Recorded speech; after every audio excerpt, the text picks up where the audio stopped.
ജസ്ന തിരോധാന കേസിൽ തുടരന്വേഷണമാകാമെന്ന് CBI കോടതിയിൽ വ്യക്തമാക്കി. ജസ്നയുടെ പിതാവ് ജെയിംസ് പറയുന്ന ആരോപണങ്ങളുടെ തെളിവുകൾ ഹാജരാക്കിയാൽ തുടരന്വേഷണം നടത്താമെന്ന് CBI തിരുവനന്തപുരം CJM കോടതിയെ അറിയിച്ചു.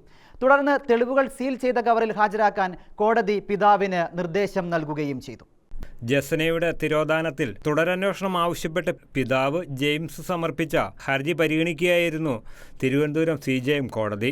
ജസ്നയ്ക്ക് എന്ത് സംഭവിച്ചു എന്ന് വ്യക്തമാക്കാതെയാണ് CBI കോടതിയിൽ റിപ്പോർട്ട് സമർപ്പിച്ചത്. CBIയുടെ ഈ അന്തിമ റിപ്പോർട്ട് തള്ളിക്കളയണമെന്നും പിതാവ് ഹർജിയിൽ ആവശ്യപ്പെട്ടിരുന്നു. എന്നാൽ കേസിൽ എല്ലാ വശങ്ങളും നേരത്തെ പരിശോധിച്ചതാണെന്നായിരുന്നു CBIയുടെ നിലപാട്.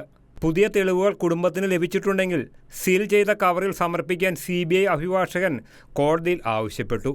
ഇത്തരത്തിൽ തെളിവുകൾ ഹാജരാക്കിയാൽ തുടരന്വേഷണത്തിന് തടസ്സമില്ലെന്നും CBI അഭിഭാഷകൻ കോടതിയെ അറിയിച്ചു. ഇതോടെ തെളിവുകൾ സീൽ ചെയ്ത കവറിൽ ഹാജരാക്കാൻ പിതാവ് ജെയിംസിന് കോടതി നിർദ്ദേശം നൽകി. കേസ് മെയ് 3 വീണ്ടും പരിഗണിക്കുന്നതാണ്. ജസ്നയുടെ തിരോധാനവുമായി ബന്ധപ്പെട്ട് ഒട്ടേറെ പുതിയ തെളിവുകൾ ലഭിച്ചതായി പിതാവ് ജെയിംസ് വ്യക്തമാക്കിയിരുന്നു.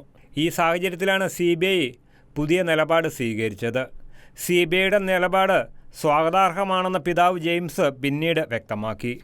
ഷെഗിന ന്യൂസ് ബ്യൂറോ, തിരുവനന്തപുരം.